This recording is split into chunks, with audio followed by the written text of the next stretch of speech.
Good afternoon, good morning, good late afternoon to some of you joining us. My name is John Carroll. I'm the CEO and founder of the Service Council, a Boston-based research analyst firm covering all things best practices with respect to services, supply chain, services value chain, the post-sale experience. I am incredibly pleased that you're joining us today for this segment excuse me, we have some connection issues with LinkedIn. Let me just check here. Want to make sure our LinkedIn colleagues are listening and able to hear what we're saying.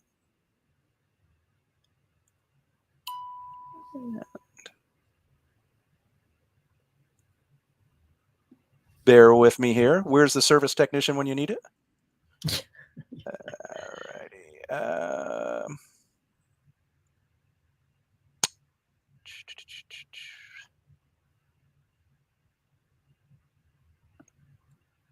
Okay.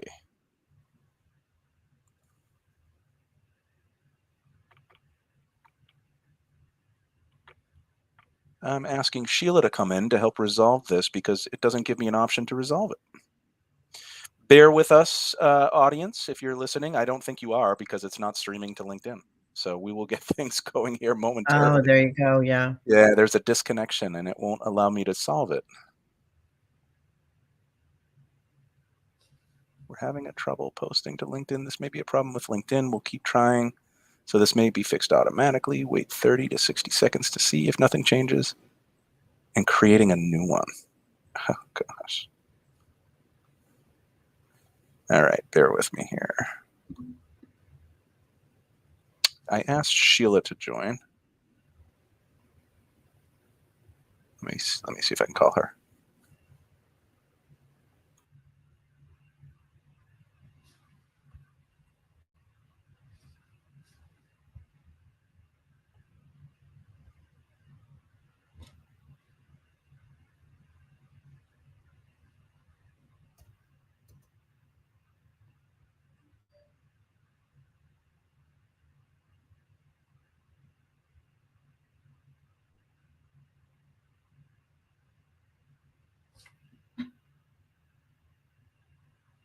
Bear with us. Bear with me, Shannon. We'll see if we can get this That's resolved okay. here. No problem. I can multitask.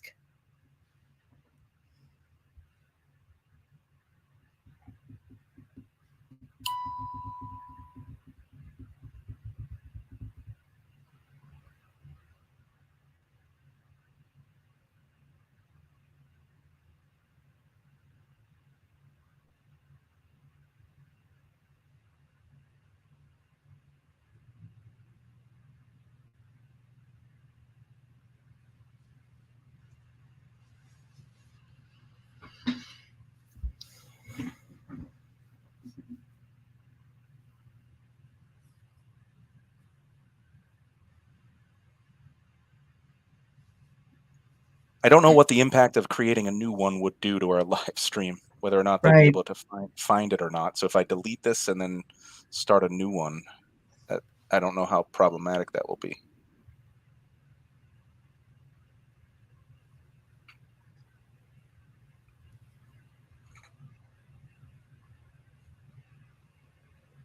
I'm going to try and refresh this. It might take me out. So if it does, I'll come right on back.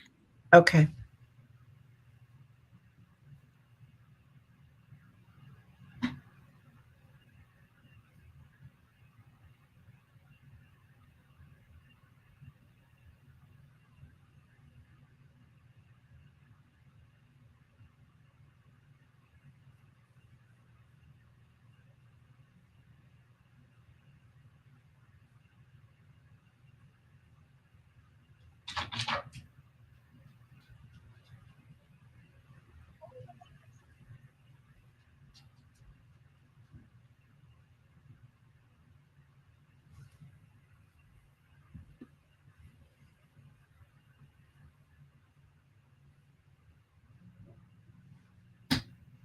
I can't hear you, John. Oh.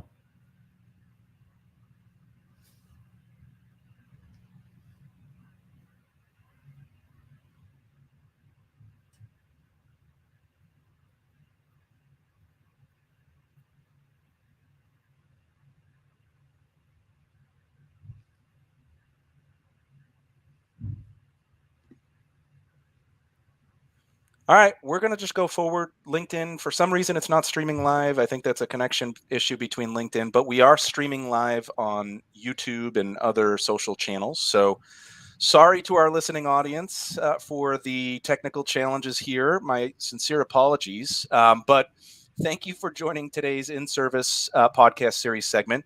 I'm incredibly pleased to be joined by Shannon Beecher. Shannon is the Vice President of Service Supply Chain for IBM. Hello, Shannon. Good morning. Outstanding. Again, today's live stream will be converted into a podcast. The Service Council podcast is streamed live, having an issue on LinkedIn, but on other various channels such as YouTube, Apple, Spotify, Overcast, and more. But you can revisit this podcast. It will be consumable from our website, and we'll try and edit out the first part where we had some technical challenges to ensure that we get right to the heart of the discussion. So without further ado, let's go ahead and jump in. Shannon, tell us a little bit about yourself. I introduced your title and your organization, your education, your career, something about yourself. What led you to the role of VP of Service Supply Chain of IBM? Well, I've been in supply chain for over 40 years, hate to admit. I spent 15 years of that in manufacturing and 27 or so in the service business in various roles. I started way back on the assembly line in 1979. I went right out of high school and I went to work. And I was very fortunate to have some great mentors that helped me and gave me some great opportunities. Company I worked for at the time put me through school.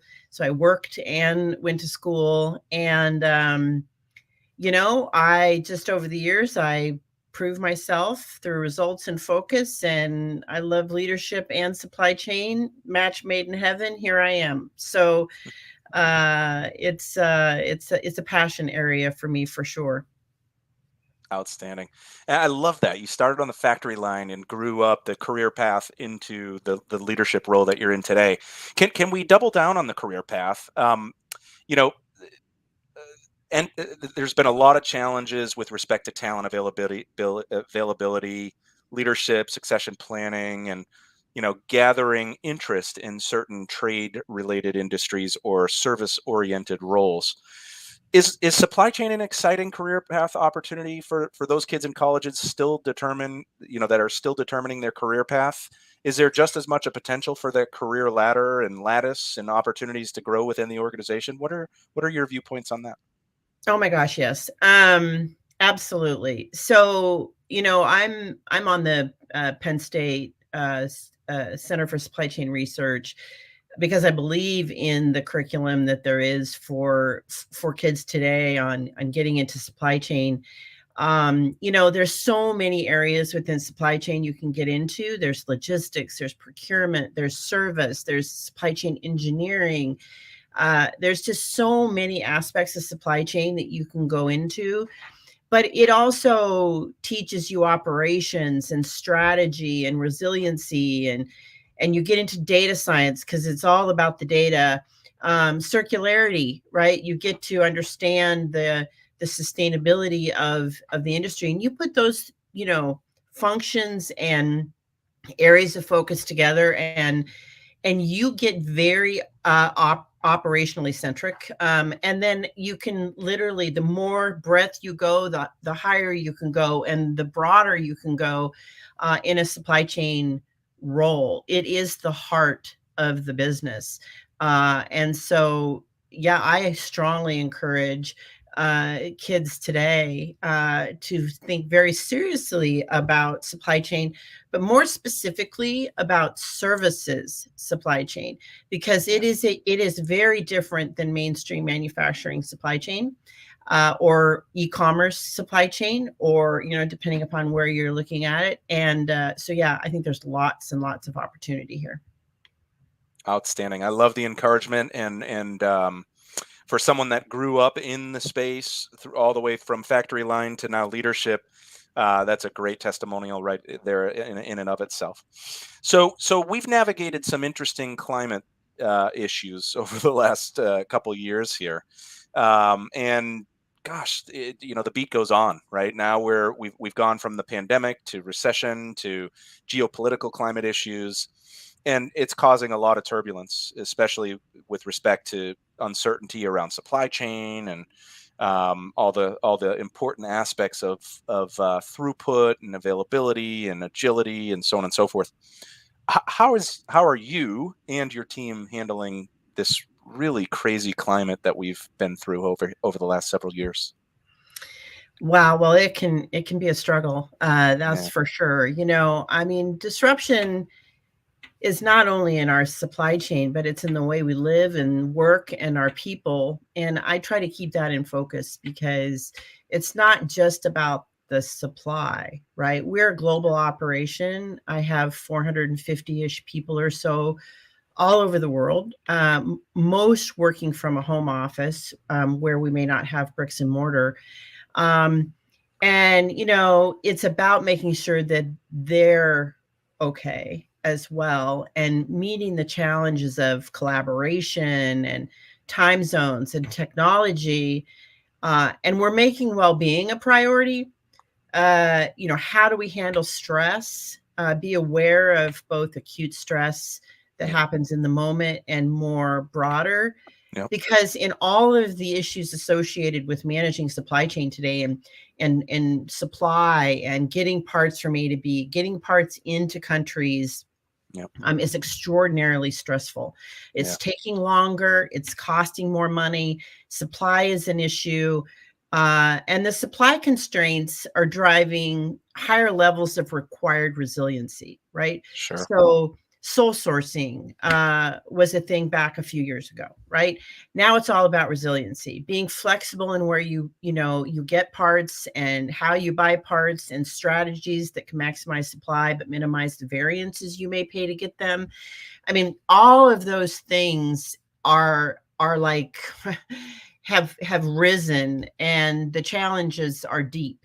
And so we, as terms of the team, as well yeah, as myself and as the organization, we're trying to balance all of that and not forget this is extraordinarily stressful time for everybody, personally and professionally. And we're trying to work through that, right, on a broad scale, let alone just the whole how do you find supply and get it where it needs to go. well, yeah, our we're hearing a lot of mental health and wellness challenges and burnout, and it's not just frontline and middle level management; it's leadership too, right? And Absolutely. it does extend. Nobody is impervious to the burden that we've all been through here. Um, Well, and if I can make an additional comment yeah, there, please.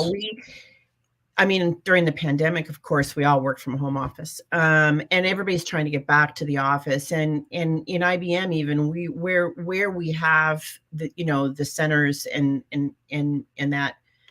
that communities, we want people to come back together. But Yeah, when people are working from home, they've got it's my office is way too close, yeah, right? I mean, you find yourself sitting here working every day and you can sit here for 10, 15 hours, right? You gotta find that balance, yeah, and then deal with all the stressful aspects of just the operational side of things as well.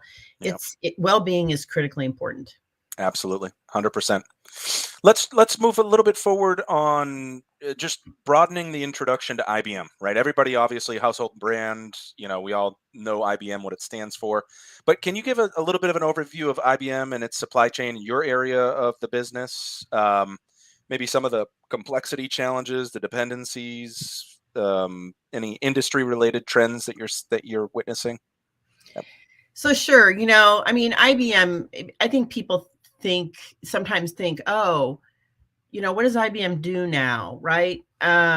Well, we bring together all the necessary technology and services, regardless of where those solutions come from, to help our clients solve the most pressing business problems that they have.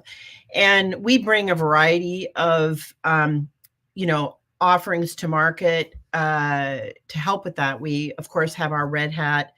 We base it on our hybrid cloud platform. We still make hardware, um, servers, storage, mainframe. We do software, appliances, and then we do consulting. So we bring all of that together for solving those very pressing and complex business problems for our clients. The IBM supply chain is a shared service across IBM. So we support the hardware side, obviously, including the technology lifecycle services, which is our service arm. And personally, in terms of the organization that I lead, we support the technology lifecycle services business. So all of the break fix and all of those support offerings that we provide for our clients, both for IBM logo as well as non-logo. We support data centers. Whatever inside of that data center, we will support it. So the supply chain side is really complex. Now, I used to report into, and my organization used to report into the TLS, Technology Lifecycle Services business, but we merged about 2.5 years ago with the overall IBM supply chain. And, there was the belief that we have to bring synergy to this space and leverage where we can. And, I got to admit, I got to admit that I was a little nervous about that at the time because, it's funny when you're in manufacturing, which I was for a good portion of my career, and you move over to the service side, you really have the attitude that you think you know everything. And you get about 5 minutes in and realize you don't know anything. Right. So you come back to a team that's predominantly manufacturing, and then you realize there's a lot there that's different, but there are synergies. So we now sit inside of that organization. Now, when you look at the complexities, in my business, we're supporting 9,000 different products and 23,000 different options and features. We have 350,000 FRUs, field replaceable units. You put the mathematical permutations on that, and it's astronomical, right? And we support clients with 2-hour need, 30 minutes needs, 2-hour needs, 4-hour needs, next business day needs, second business day needs, and trying to manage that, that need from our clients in the supply chain is very, very difficult. And we do it in 170 different countries, right? So, there's a lot of client expectations that drive us every day. There's supply chain constraints that make meeting those client expectations difficult. There's government regulations relative to moving parts in and out, drive complexity, and then the business expectations, right? The ability to meet cash targets and profit targets and, all of those things on top of that drive an incredible amount of complexity across the business. So yeah, we support all the hardware that IBM makes, that our clients have in their data centers, and we do that all over the world. That is a remarkable level of complexity. I can't even imagine how you manage end of life, how you manage, what's within support, what it isn't. Oh my goodness gracious. Yep. Inventory levels, just in time versus inventory storing and warehousing. My goodness gracious. That's got to be a very sophisticated infrastructure that you've built to manage all the complexity. And in fact, we're going to go there right now. And it looks like you have a comment. No, go ahead. Yeah, I was just going to say, according to the Service Council's Service Leaders Agenda Benchmark Survey, 15% of service leaders plan to expand their service operation globally. So they're growing and expanding geographically speaking. And 47% cite supply chain as the top external force. That's the number one challenge externally speaking. That's the first that's been the case for our service leaders, if you will. So building resiliency, visibility, agility, all these things that we've been hearing buzzwords in the supply chain space couldn't be more important, right? Especially as you expand. So can you talk a little bit about your approach to the agility and visibility and all the principles that you're using in terms of gathering that control over the business? Sure. So I call it the ASIANs. The simplification, the standardization, the centralization of an organization is key here, right? So it's about being flexible geographically, capabilities, sourcing strategies, transportation capability. All of that is critically important. And we've been on a journey. I know you and I talked about that term journey. Yeah. And it is a journey. We've come from a very geocentric uh, operation and structure, and we have to leverage those skills, capabilities, technologies across the entire globe. So we've had to simplify, and we're on that journey. We're about 3/4 of the way there. We've got another year or so to work through all of that. We've standardized on our tool sets. We've standardized on process. And we're doing that with the service business. I have a role now that their job is to find that optimization and integration between the supply chain side of service and the operational side, delivery side of service, the field techs in the field, remote technical support. How do we make sure we're ordering the right parts? How do we have the right parts in the right place? What are the sourcing strategies to support that? And so there's been a really deep piece of work to get that simplification and that standardization, and then driving central function, and managing, locally. And so to do that, we've had to focus on data analytics and visibility, end-to-end visibility, right? From the call center through fulfillment, and then the reverse, because for us in a supply chain world, we've got to make sure that we have visibility of once that part comes out of that machine, bringing that back as quickly and effectively as possible, bringing it back to equivalent to new and reusing it all over again. And so, we've been very, very focused in this space. And the more global you are, the more complex this gets, right? And so it's about process, it's about collaboration, and it's about data, right? It's all about the data. And then having visibility of that data where it needs to be, whether it be on a person's desktop to do scenarios, to understand how to make the best decisions, or to the visibility to where the field or the remote technical support team can know where that part is and when it's going to be there so that they can work with the client. So it's been a transformation for sure. And you put all those complexities we talked about a minute ago, and then the supply chain disruption, it really takes getting very focused and simplified to be able to execute to that for sure. So, be flexible, both your distribution and your sourcing. We're being more self-sufficient. So, particularly in the chip space, reliancy on, supply that is maybe 2 tiers down or 3 tiers down in your supply chain, halfway across the world. So a little bit more self-sufficiency in the supply that you have is also a key focus for us. Outstanding. Thank you for that overview, and what a great resource for our listening audience to kind of pay attention to how they can take a similar journey. I want to build on a prediction that many other industry analysts are talking about, which is the importance of de-risking the supply chain and how that's rising in priority. And it's driving organization. You just talked about self-reliance. We're hearing a lot about onshoring and nearshoring and redundancy and backups and all sorts of things related to de-risking the supply chain. Do you agree with the notion that de-risking the supply chain is a critical function this year? Is that a critical focus of yours this coming year? Absolutely.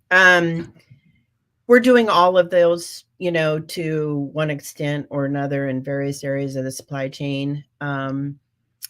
For us, it's about not just focusing on your immediate supplier, but the multi-tiered sourcing strategy. right? Understanding where your risks are, negotiating with those tier 2 and tier 3 suppliers for supply, knowing where you can onshore, near shore, as you said, or IBM's obviously got the resources and the technology where we can, drive our own microelectronics needs of the business and supply. So, uh, absolutely agree. And over the years, I think I said it earlier, it's always been about single sourcing. You want to simplify and get your sourcing all in one spot. Well, pandemics told us that could be a bad thing. So yeah, we are constantly looking at what our strategies are. If I have one location, something happens, how can I quickly gear up in another location, either another location that we currently have or a second strategy. So you got to have your strategy relative to when something goes wrong. What do? Right? A disaster recovery, so to speak. And the pandemic brought that to the forefront like never before. So we definitely are very deep in the tier of the supply chain, understanding where we have flexibility, where our concerns, plan ahead, pull in if you need to, and then have flexibility in your ability to shift quickly when you need to. Great, great overview. Thank you very much for the response and for building on what is becoming a big focus. We just keep hearing that the de-risking of the supply chain is a critical force this coming year. Let's go to a different area, which is sustainability, the importance of being socially responsible. And according to the global management consulting firm McKinsey and Company, which we're all familiar with, supply chain accounts for over 90% of a company's environmental impact. One of the most important topics of our generation, I believe, sustainability. According to an adjacent study by consumer research firm Nielsen, almost half of consumers in the US would change their purchasing habits over environmental concerns. How do you believe responsible, sustainable practices are with respect to supply chain practices within IBM? Well, we take this space very seriously, and obviously not just in the supply chain, but we care about what happens in the world. And we have as a corporation our own sustainability goals, but from a supply chain perspective, we think about things, and I'm going to take it right down to the services supply chain because we live and breathe this every day. So we're not only thinking about how we can reuse the parts we have versus going out and manufacturing and buying new. We look at how we can eliminate waste. And it's also about how you can limit your carbon footprint by how much transportation you're using, whether you're using airplanes, whether you're using shipping containers on ships, whether you're using trucking. The amount of transportation increases as well. So our suppliers that we work with, we make sure that they have the sustainability practices that we require, that they have the same value set in that regard that we do. And we drive our processes to constantly look at that sustainability. We save tens of millions a year in, taking parts out of the machines, bringing them back to new and reusing them. And instead of going out and buying new.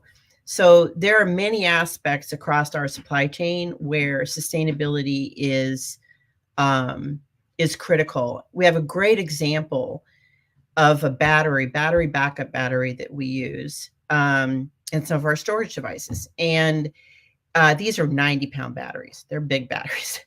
And we used a lot of them. And we scrapped a lot of them after, once they came out of a machine, they had shelf life, we scrapped a lot of them, and they were very heavy to move around the globe. And my engineering team went in and designed a process by which we could not only recharge, but cell replace this battery. And I can't quote these numbers right off the top of my head, but it was, over 57 metric tons of cargo we weren't moving around anymore. We saved incredible amounts of batteries, having to scrap these batteries and then reuse them. It was a cost savings to us, but it was a huge environmental positive environmental impact. So we look at literally every day at a part number level and then at a process level about how we can ensure we're having practices that are the most sustainable possible. I love it. That's really great. Thank you for the contribution there to what is a really important challenge of our generation, if you will. So thank you for that. Thank you for leading the charge. I want to go back to another topic. So the Service Council conducts an annual research survey called the Voice of the Field Service Engineer. And we ask questions around the day-to-day and what would improve your day-to-day. What do you like, dislike about the day-to-day? What functions would you seek from management to supplement in terms of when you're in the field servicing and supporting a customer? I need this capability or that capability. And the number 1, 3, and 5 requested feature and functionality in a mobile setting was inventory visibility, parts ordering, and the ability to transfer truck stock inventory from truck to truck.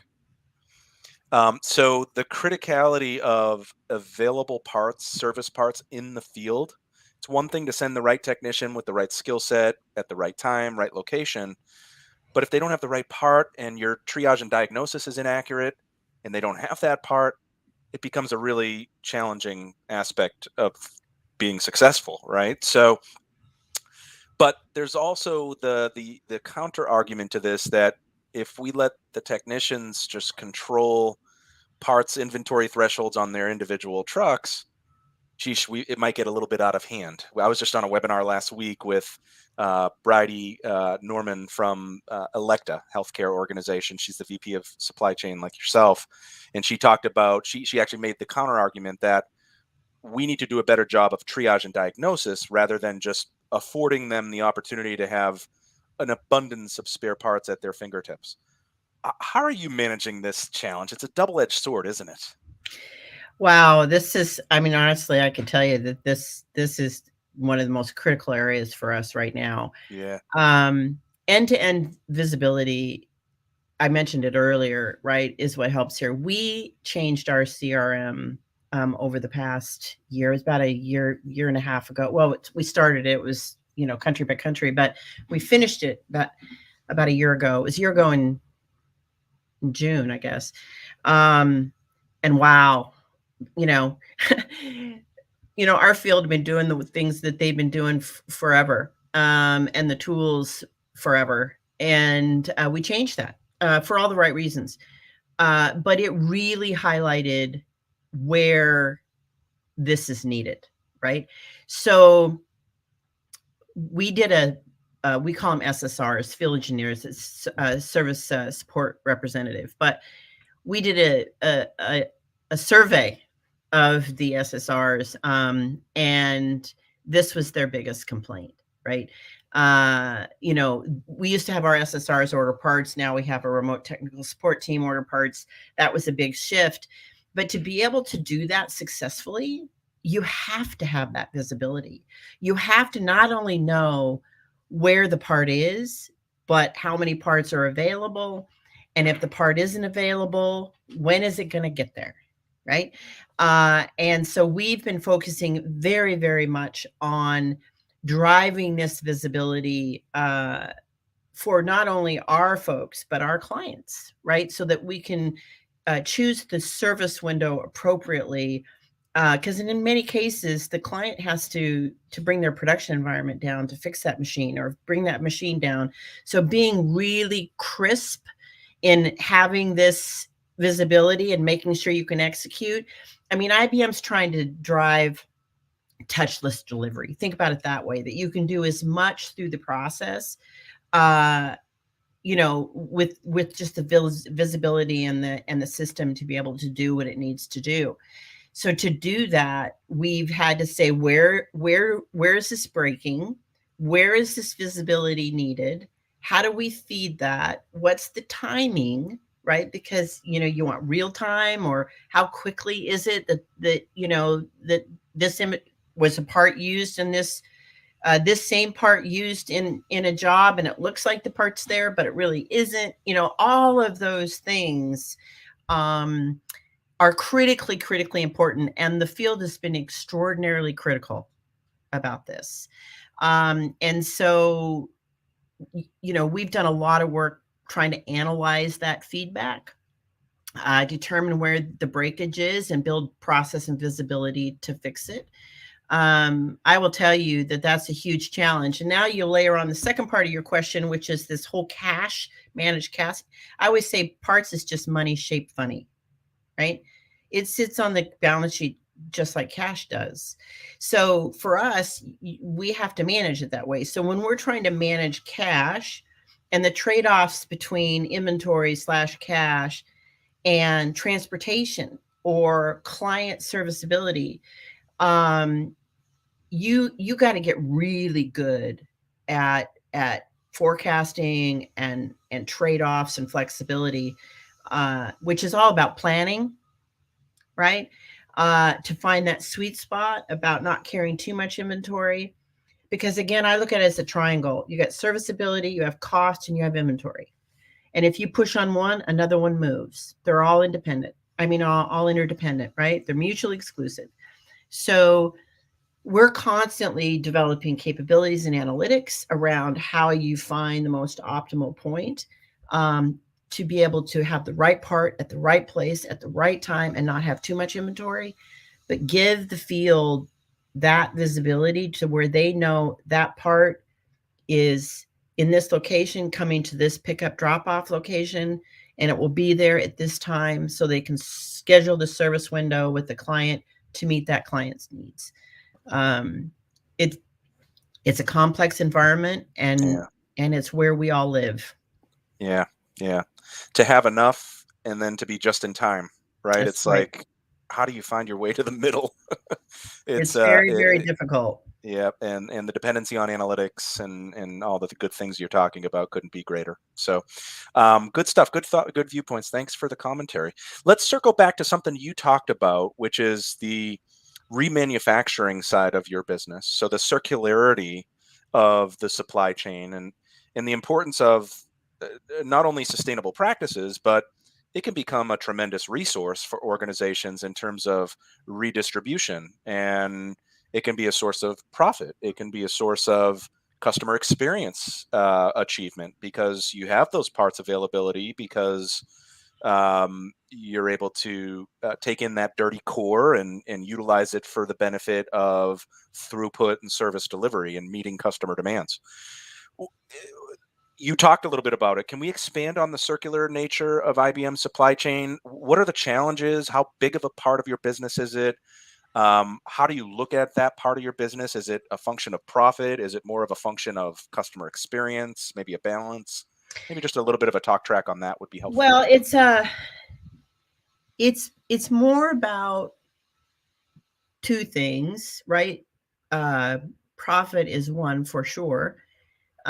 Two is the sustainability, which I talked about, reusing versus just disposing. I have a whole organization that this is all they do inside of my broader organization.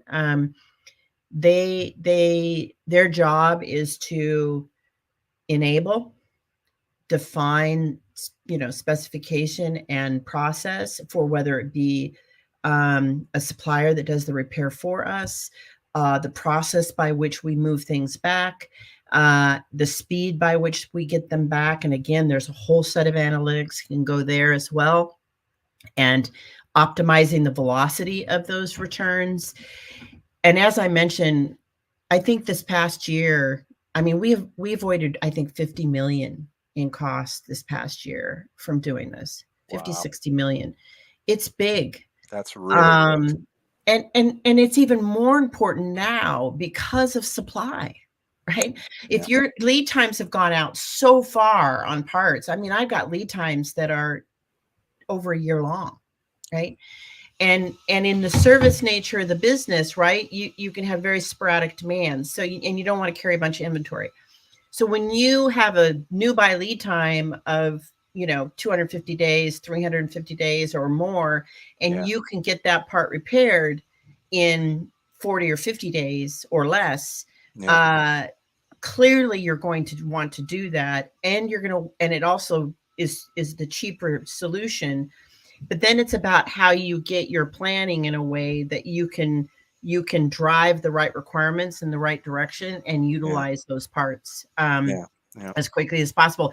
And we're also doing it with machines. We're taking decommissioned machines Hmm. from clients that are decommissioning parts of their data centers, and we're breaking them down for parts, and we're putting those parts through the repair process as well. Absolutely. Yeah. Yeah. We hear a lot, with it's not like the advent, it's not a new thing, but with extended networks, dealers and channel partners, and even all the way down to the customer, we're hearing incentives for the return of equipment that could be used for this purpose because of its importance, not only from a cost saving perspective, but the impact that it makes to, profit, quite honestly. There's a pretty tremendous impact there.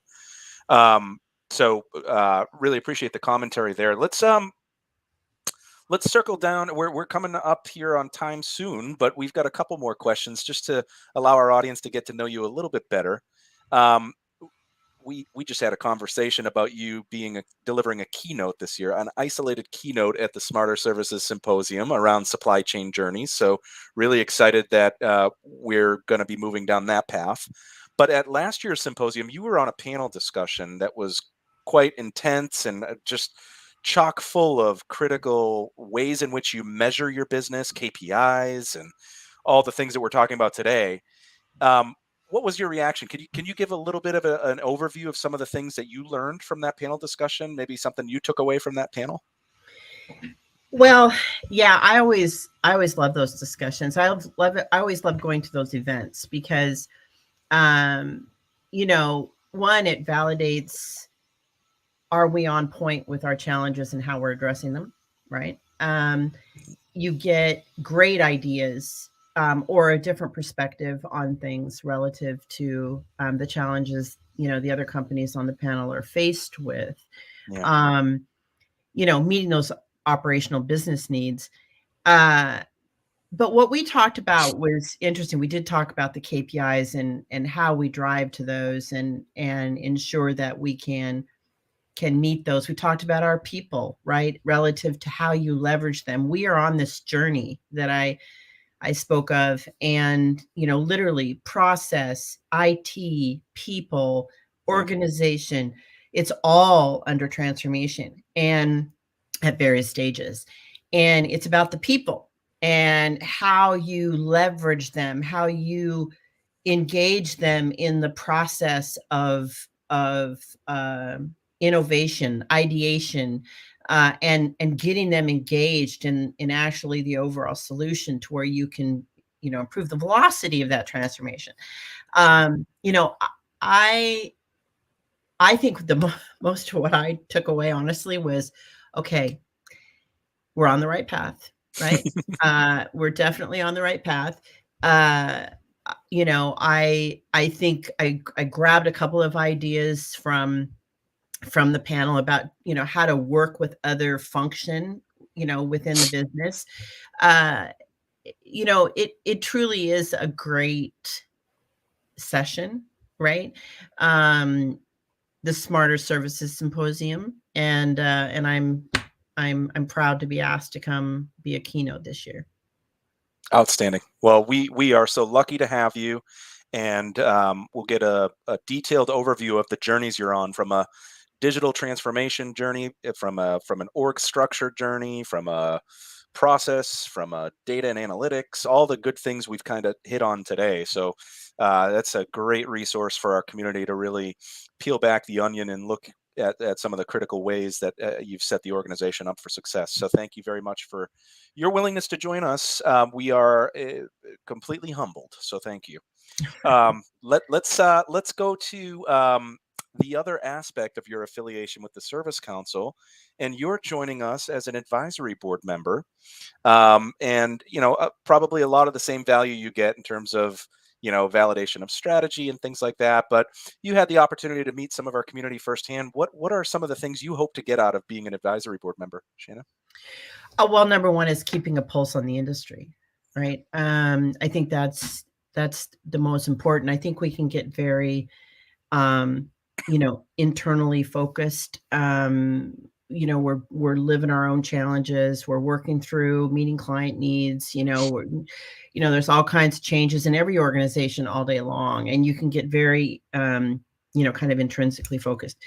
I think what I get out of this is you're again working with people that are in the same business, some variation, but the same business, and keeping the pulse on that industry is really great. And the advisory board is a great way to do it, influencing what you guys focus on, right? And I think that's key. I think best practice, right? Networking and hot topics, right?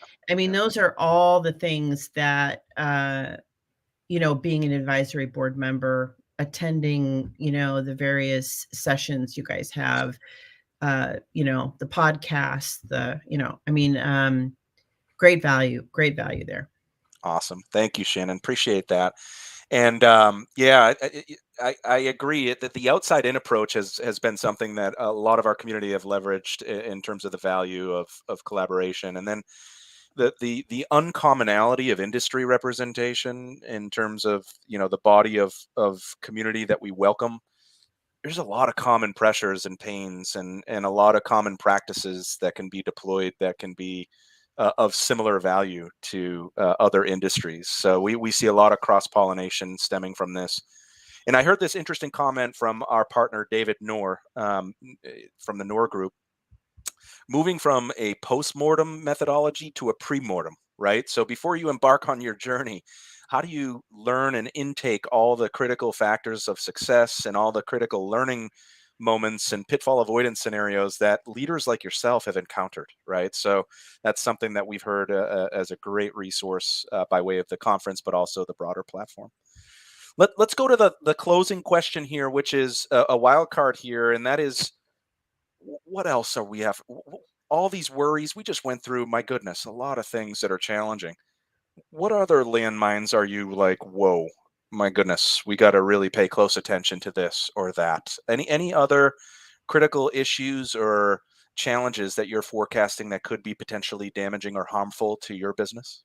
Well, landmines are everywhere. I think we talked about a lot of them today, but I think it's really about maximizing the client experience at the optimal cost. I think that's the challenge, right? And I mean, you can meet a client need and buy a bunch of inventory and spend a bunch of money to get it there. But that doesn't meet the business expectation, right? So it's really being able to, find that client, get that client experience where it needs to be. I mean, we're very fortunate to have an NPS in the 80s. And we're very, very proud of that, right? But, IBM Support. But you have to make sure you can do that at an optimal cost. And that's the challenge every single day.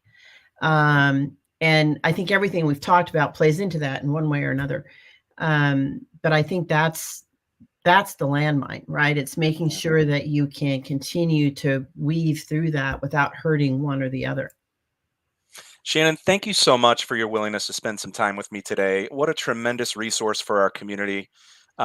Really, someone that has gone through the journey from being a frontline manager and contributor all the way up to leadership and all the learning moments you've gathered over the course of the several years you've been in the industry. just a tremendous resource. Thank you so much. Really appreciate it. Well, thank you for asking me. This is my favorite topic, so I love the opportunity to discuss it with someone. So thank you. She is Shannon Beecher. She's the VP of Service Supply Chain for IBM. She's a board member of the Service Council. She's going to dig in on her journey within the organization at IBM even further at the 2023 Smarter Services Executive Symposium. Mark your calendars, September 11th through the 13th, Chicago, once again, the JW Marriott. And thank you for bearing with us at the front of this discussion with some of the technical challenges of our live stream on LinkedIn.